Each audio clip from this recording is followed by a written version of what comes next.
Suci kembali dikejutkan lagi dengan kemunculan suara laki-laki yang juga ikut nembang Jawa. Ya astagfirullah, apalagi nih, mana ada sinden nyanyi malam-malam di dekat jendela kamar aku.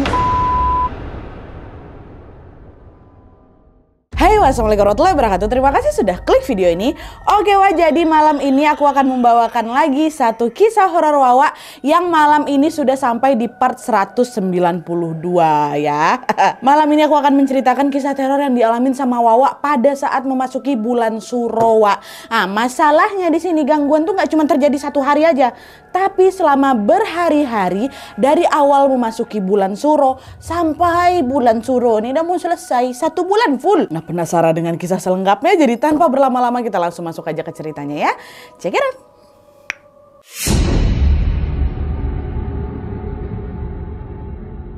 Oke Wak, jadi kisah yang akan aku bawakan malam ini dikirim sama Wawa aku yang bernama Suci dari Jawa Tengah. Halo Suci. Nah, jadi Wak, Suci ini adalah anak bungsu dari 2 bersaudara. Papanya namanya Pak Joko, ibunya Bu Nana, sedangkan kakaknya bernama Mbak Ayu ya. Nah, bapaknya Suci ini alias Pak Joko merupakan seseorang yang dihormati atau dituakan gitu Wak di desa tempat mereka tinggal. Hal itu terjadi karena memang Pak Joko ini punya kemampuan untuk mengatasi gangguan terkait hal-hal mistis gitu lah Wak. Jadi bisa dibilang bapaknya Suci ini orang pintar gitu ya. Pernah nih ada kejadian di mana Pak Joko ini diminta membantu salah satu tetangga mereka yang kesulitan menemui ajalnya. Dan tepat setelah melihat keadaan si tetangga, Pak Joko ini langsung notice kalau si tetangga tuh sulit meninggal gara-gara dia pakai susuk gitu katanya Wah, ada di dalam tubuhnya susuk tuh. Nah, mengetahui hal itu Pak Joko pun akhirnya membantu si tetangga ini untuk melepas susuk yang bersarang di tubuhnya. Dan setelah Pak Joko mengeluarkan susuk itu, kata Suci 15 menit kemudian meninggal tetanggaku. Nah, dia langsung bisa meninggal lah gitu ibaratnya. Sebelumnya susah kali meninggalnya. Nah, berkat kemampuan dari kejadian itulah Wak, akhirnya Pak Joko ini pun menjadi orang yang mulai disegani di desanya. Pokoknya si Pak Joko ini dianggap bukan orang sembarangan lah gitu pokoknya ya. Nah, tapi Wak, meskipun dekat dengan hal-hal berbau mistis, Pak Joko sama keluarganya Suci ini sama sekali nggak pernah mengalami gangguan mistis yang berarti gitu. Aman-aman aja kehidupan kami awal-awalnya Nadia. Sampai kemudian pada bulan Suro tahun 2019 lalu mulailah ini muncul gangguan yang menimpa keluarganya Pak Joko, khususnya menimpa Suci, Wawa kita ini ya. Jadi ceritanya pada suatu malam Suci dan keluarganya ini ceritanya lagi bersantai gitu di ruang tamu sambil menikmati hujan yang turun. Nah, pas lagi seru-serunya ngobrol, mereka dikejutkan dengan suara petir dan juga kilatan cahaya yang saling menyambar-nyambar dari luar itu kan. Dengar suara dan pemandangan itu, Bu Nana, mama Suci bilang, Pak ini kok lama-lama hujannya jadi nyeremin kayak gini ya? Ibu kok jadi ngerasa nggak enak hati Pak takut terjadi apa-apa katanya. Udahlah Bu, jangan banyak pikir negatif, berdoa aja lah semoga nggak ada apa-apa kata bapaknya. Iya ya Pak ya, berdoa terus ya Nak, kata si ibu. Nah, tepat setelah mamaku ngomong kayak gitu, nah dia tiba-tiba listrik di rumah kami mati. Alhasil suasana di rumah mereka jadi gelap gulita kan tengah malam tuh. Nah, di sini gantian Suci. Waktu mati lampu tuh udah nggak enak perasaan aku tuh Nadia. Gak pernahnya kayak gitu Wak. Tapi dengan cepat dia langsung mengusir rasa takutnya kan. Nah, pas udah agak tenang, Suci ini tiba-tiba dikejutkan dengan suara bapaknya yang masih ada di sekitar si Suci ini teriak, Suci, awas, sana kamu lari ke ibu katanya. Ini gelap nih, ada posisinya tuh panik aku kan. Dan belum sempat aku ngejawab sama aku mendekat ke mamaku, secara tiba-tiba terdengar lagi Wak, suara ledakan yang sangat kencang dari balik tembok di mana kami duduk. Der gitu Wak, kayak suara bom, tapi ada sesuatu yang runtuh nih. Kencang kali pokoknya suara ledakan tuh Nadia. Nah, menyadari hal itu, para perempuan ini pada terkejut lah semua ya kan. Panik mereka, Pak ada apa nih Pak, rumah kita kesambar petir apa ya? Tapi anehnya Wak, bapak mereka tuh Pak Joko ini sama sekali tidak merespon pertanyaan itu. Pak Joko cuma diam sambil bibirnya terus bergerak seperti sedang membaca doa. Tidak lama kemudian Pak Joko bilang lagi, sudah jangan dicek malam ini, sekarang juga kalian balik ke kamar masing-masing. Besok pagi baru kita cek ada apa di luar sana. Bapak nggak ngizinin hari malam itu juga ngecek keluar Wak. Nah, pada saat itu Suci udah tahu nih, ini pasti ada sesuatu yang nggak beres nih sampai bapakku ngomong kayak gitu. Tapi gara-gara nggak mau melanggar perintah bapaknya, dia pun langsung balik ke kamar diikuti sama Mbak Ayu. Dari belakang mereka tidur satu kamar Wak. Ya Pak katanya, masuklah dalam kamar ya. Nah terus by the way Wak, itu adalah kejadian di awal masuk bulan Suro ya. Nah, besok paginya nih, Suci dan keluarganya yang masih penasaran langsunglah ini berempat pergi keluar rumah untuk mengecek sumber ledakan tadi malam. Betul nggak kemarin rumah kita ini kesambar petir ya kan? Tapi Wak, pas mereka udah ada di luar rumah, mereka sama sekali tidak menemukan tanda-tanda adanya sambaran petir. Karena memang sama sekali nggak ada bekasnya. Keliling rumah kalau pintu Nadia ada nggak yang meledak nih. Tapi sumber suaranya misalnya di sudut sini kan, di sini nggak ada, sampai keliling tetap nggak ada juga yang mencurigakan gitu loh. Nggak ada sesuatu yang terbakar. Yang ada waktu itu kami tengok rak sepatu kami yang ada di luar tuh berantakan semuanya. Nah, menyadari hal itu, Pak Joko bilang lagi, aduh ini sepertinya ada yang sengaja ngirim kiriman buat kita nih, kata bapaknya. Kiriman gimana nih Pak maksudnya? Ada yang mau ngecelakain keluarga kita gitu, kata ibu kan. Bentar Bu, bapak sendiri juga belum yakin kiriman ini memang untuk kita atau cuma sekedar kiriman nyasar aja. Bapak belum yakin. Udahlah, yang penting sekarang kita berdoa aja ya, semoga nggak ada apa-apa gitu kan. Dengar itu paniklah aku Nadia, takut aku. Orang bapak kok orang pintar kok, pasti dia tahu sesuatu nih ya kan. Dan ternyata apa yang diduga sama Pak Joko hari itu betul adanya. Karena ternyata suara ledakan malam itu merupakan pertanda munculnya rentetan teror yang menimpa keluarga mereka, khususnya menimpa Suci. Masuk. Jadi ceritanya Wak, 3 hari sejak kejadian meledak tadi tuh Suci ini tiba-tiba terserang sakit kepala. Sakit kali rasanya Nadia. Gak pernahnya aku kayak gitu, saking hebatnya sampai-sampai dia ini kesulitan beraktivitas Wak. Dan akhirnya Suci pergilah ini ke dokter sendirian kan untuk berobat. Waktu itu dia cuma diminta dokter untuk banyak-banyak istirahat, kecapean aja kabuntu kata dokter. Mendengar itu Suci pun menuruti anjuran dokter supaya dia ini bisa cepat sembuh ya kan. Tapi setelah beberapa hari berlalu, kondisi Suci ini juga belum membaik Wak. Bahkan Suci merasa kesehatan aku Nadia makin hari makin memburuk.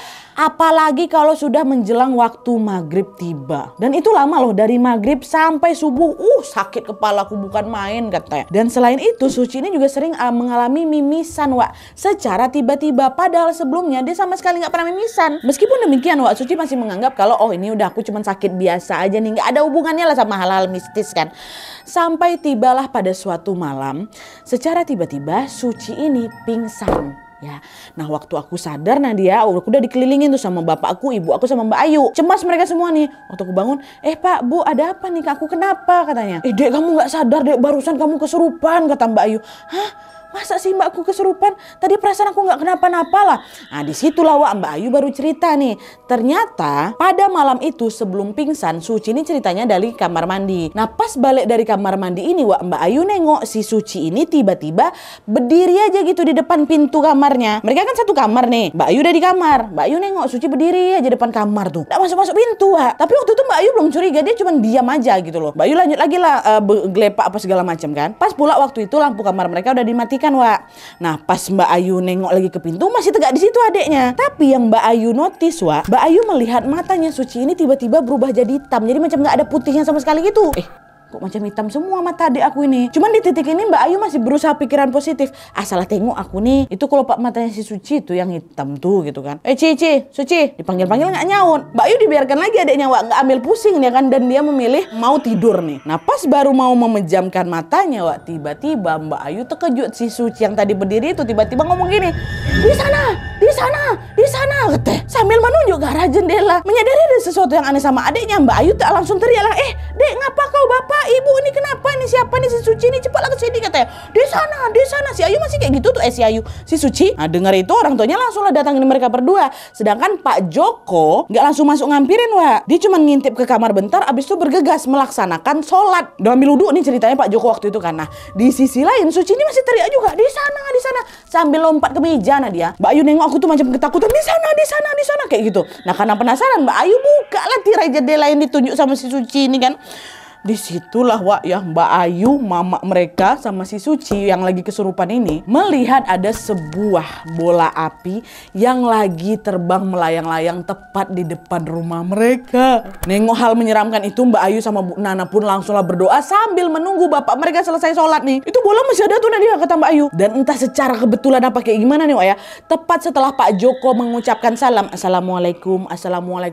Bola api yang tadi melayang-layang itu mendadak hilang Wak. Entah kemana.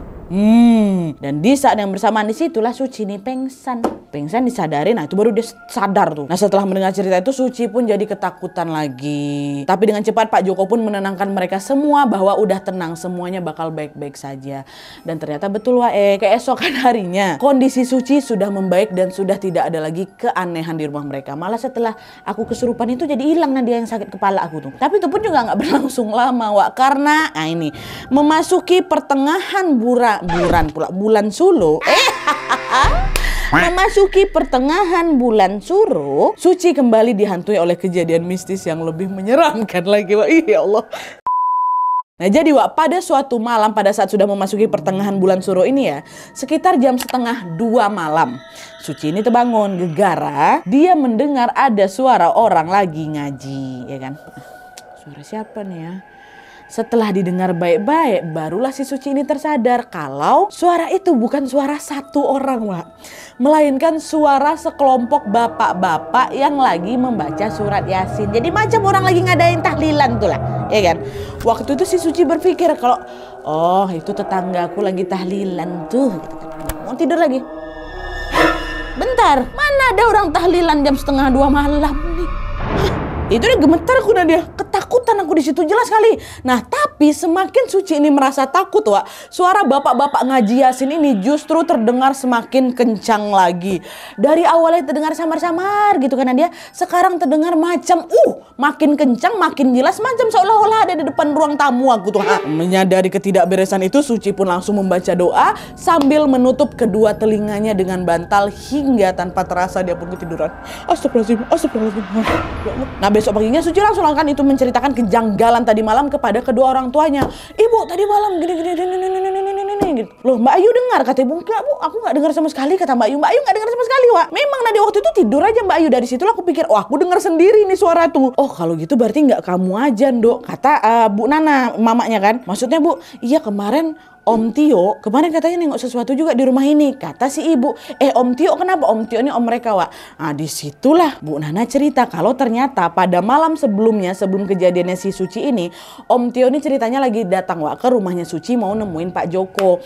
Tapi malam itu aku sekeluarga lagi nggak ada di rumah Wak. Kami lagi ke rumah bude kami buat ngebahas rencana pernikahan Mbak Ayu ceritanya. Om Tio ketok pintu nggak ada orang, ya kan? Akhirnya Om Tio balik badan lah, mau balik ke rumahnya.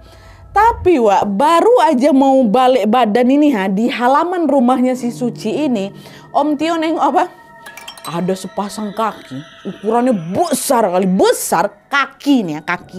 Bukan jejak kaki. Ibaratnya nih, misalnya ini rumahnya siapa kan? Nah, ini rumahnya si Suci. Kaki itu sebesar ini ya, sebesar abang ini. Nah, sebesar ini kaki itu gemetar lah Om Tio kan. Tapi penasaran juga, dia dongak lah kepala yang ke atas itu Wak. Tahu kalian waktu dia dongakkan kepala itu apa?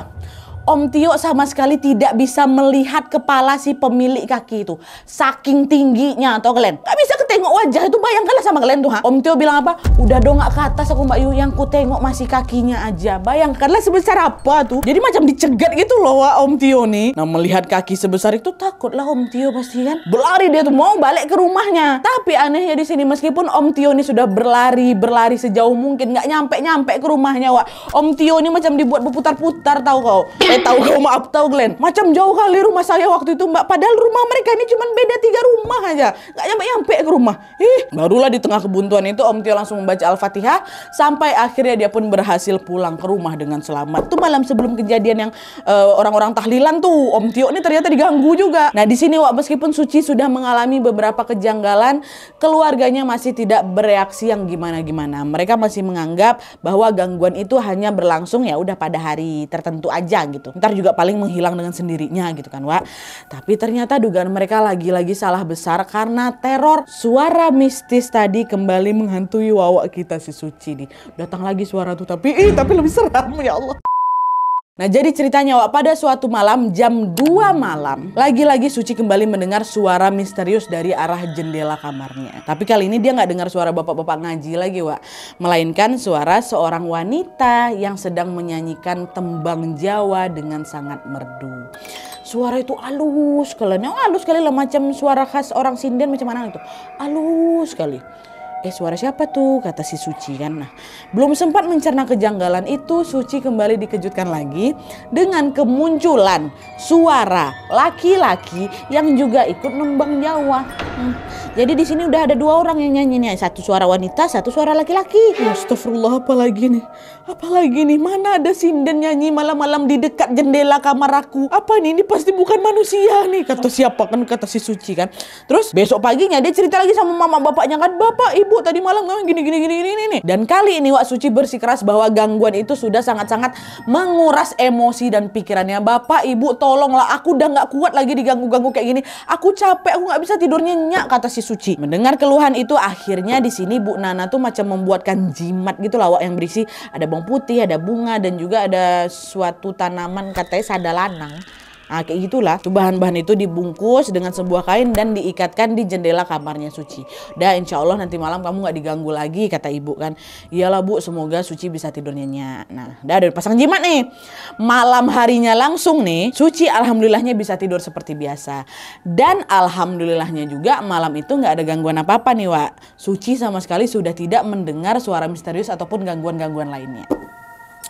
Tapi itulah, ketenangan itu juga hanya berlangsung sementara karena pada hari ketiga setelah pakai jimat tuh Nadia, Suci ini kembali lagi mengalami kejadian mistis yang menurut aku lebih ekstrim lagi Wak. Nah ini nih, sudah masuk di hari terakhir di bulan Suro ya.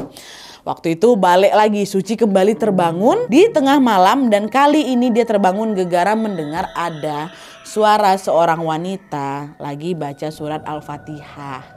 Tapi merindingnya di sini Nat, cara si suara ini membaca tuh nggak kayak kita membaca Al-Fatihah macam biasa, enggak. Suara itu terdengar seperti suara seseorang yang berdoa nih ya, yang berdoa dengan nada menyepelekan. Bisa kalian bayangkan gimana? Jadi dia tuh membaca doa nih secara patah-patah Wak, seperti anak yang baru belajar ngaji. Kayak gini suaranya Nat. Bismillahirrahmanirrahim. Alhamdulillahirrahmanirrahim. Kayak gitu suaranya, bayangkan kalian. Penasaran lah si Suci ini kan, dia ngebatin, siapa nih suara yang berdoa di belakang telingaku. Di belakangnya Wak. Suci yang awalnya tidur ngadep ke tembok ini akhirnya noleh lah ke belakang. Kan harusnya Mbak Ayu di belakang dia kan. Pas balik badan itu Nat, disitulah Suci melihat ada seorang nenek-nenek yang tidur di tengah-tengah antara aku sama Mbak Ayu. Ya, sosok itu memakai atasan kebaya putih dan sehelai jari coklat seperti pakaian yang memang biasanya dipakai oleh para sinden. Dia juga pakai tuh Nat, sanggul, tapi rambut bagian depan yang juntai aut-autan gitu. Dan selain itu Suci juga melihat dengan jelas bahwa nenek itu kepalanya menghadap ke atas sambil sesekali melirik ke arah Suci sambil tersenyum lebar. Jadi kan dia gini. Nah gitu, jadi posisinya ini sama-sama lagi rebahan sama Suci gitu loh. Dan gak sampai di situ aja ya, Suci juga menyadari bahwa si sosok itu tuh ternyata gak betul-betul nempel di atas kasur tuh Nadia. Karena kepala, leher, badan sampai kakinya tuh dalam posisi setengah melayang. Jadi kayak sedetail itu aku bisa nengok Nadia. Bisa kabur aku, nggak bisa, shock aku di situ. Apalagi kalau nggak nge-freeze. Suci tidak bisa mengeluarkan sepatah kata apapun ya. Nah di sisi lain, menyadari Suci yang ketakutan ini, nenek itu balik lagi merapalkan surat Al-Fatihah Wak. Alhamdulillahirabbil alamin. Terus waktu sampai di bagian Ar-Rahmanir-Rahim Wak, si nenek nih baca dengan suara yang kencang. Ar-Rahmanir-Rahim. Aduh terbayang. Macam orang yang lagi teriak kayak gitu. Udah selesai Ar-Rahmanir-Rahim Wak, bergeser sosok nih. Didekatkannya pipinya ke pundak aku Nadia. Jadi macam orang lagi ngelender gitu. Dan ini dia masih baca surat Al-Fatihah Wak ya. Terus waktu sampai ke ayat Maliki Yaumiddin ya kan, dia balik lagi ke posisi awal. Jadi waktu Ar-Rahmanir-Rahim, di sini dia Maliki Yaumiddin, dia balik lagi ke posisi awal dan menjauh dari pundaknya si Suci. Masih lanjut lagi. Suci makin syok lagi ketika sampai di ayatnya Iyyaka na'budu wa iyyaka nasta'in. Si sosok ini justru menoleh ke arah Suci sambil menggerakkan kepalanya ke kanan dan ke kiri. Kayak gimana dia Wak? Ya, karena Aduh, seram aku. Kayak gitu. Wudu. Wah iya.